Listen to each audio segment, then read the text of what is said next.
میر والا کی پنچایت لگی ہوئی ہے۔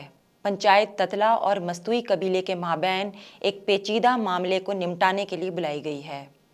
دونوں قبیلوں کے افراد وہاں ایسے مستعد موجود ہیں جیسے کوئی تماشا ہونے کو ہے۔ ویسے پنچایتوں اور جرگوں میں تماشے ہی تو لگتے ہیں۔ تتلا قبیلے سے تعلق رکھنے والی مختارہ مائی اور اس کے خاندان پر دوہری افتاد آن پڑی ہے۔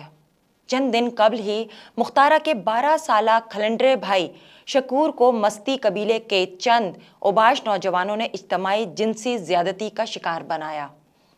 سزا سے بچنے کے لیے بچے سے دگنی عمر کی اپنی بہن کے ساتھ ایک کوٹری میں بند کر دیا اور بچے پر بہن کے ساتھ ناجائز تعلقات کا الزام لگایا۔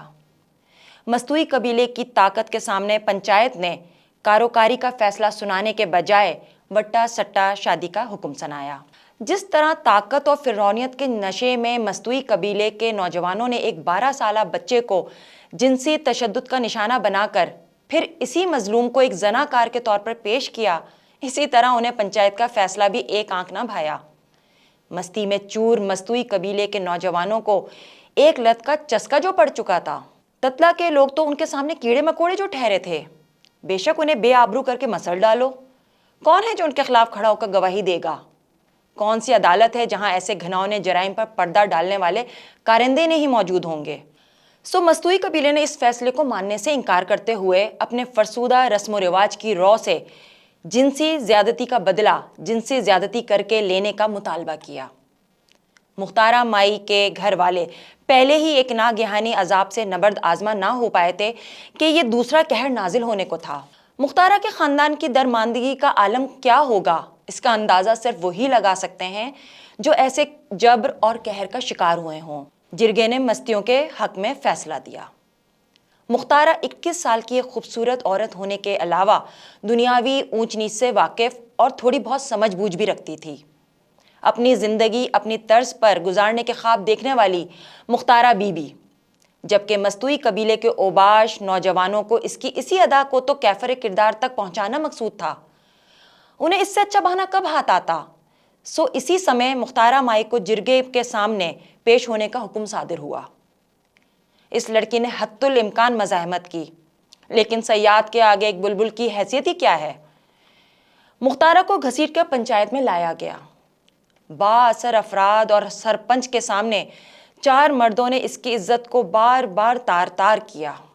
مختارہ کی چیخیں آسمان سے ٹکراتی رہیں، آہوزاری اور مزاحمت زمیں کا سینہ چیرتی رہی، لیکن نہ آسمان گرا نہ زمین پھٹی۔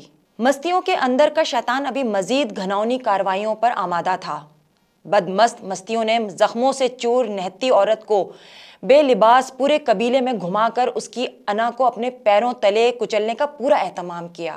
اتنے سفاک، ایسے تکبر اور بربریت سے لیس سانحے کی مثال 21ویں صدی میں کہاں ملے گی، جس میں قبیلے کے پتھر دل شرفا اور بزرگ بے حس آنکھوں سے اپنے سامنے ایک حوا کی بیٹی کی عزت کو پامال ہوتے دیکھتے رہے؟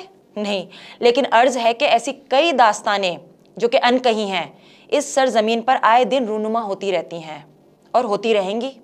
فرق صرف اتنا ہے کہ مختارہ بی بی نے اس ظلم پر ظالموں کے سامنے چپ نہیں سادھی، بدرشاہی سماج کے آگے ہتھیار نہیں ڈالے، اپنی عزت اور انا پامال کرنے والوں کو خودکشی کر کے تسکین نہیں پہنچائی، ریپ جیسے گھناؤنے جرم کے خلاف ڈٹ کر کھڑی رہی۔ اسی لیے مختارہ بی بی امر ہے، بے زبان مظلوم عورتوں کی آواز ہے۔ بے شک سانحے کے وقت مختارہ بی بی کی چیخیں آسمان سے ٹکرا کر واپس آ گئی تھیں، لیکن اس کی ایک للکار نے اس دنیا کے باسیوں کو چپ توڑنے کا نسخہ ضرور سمجھا دیا۔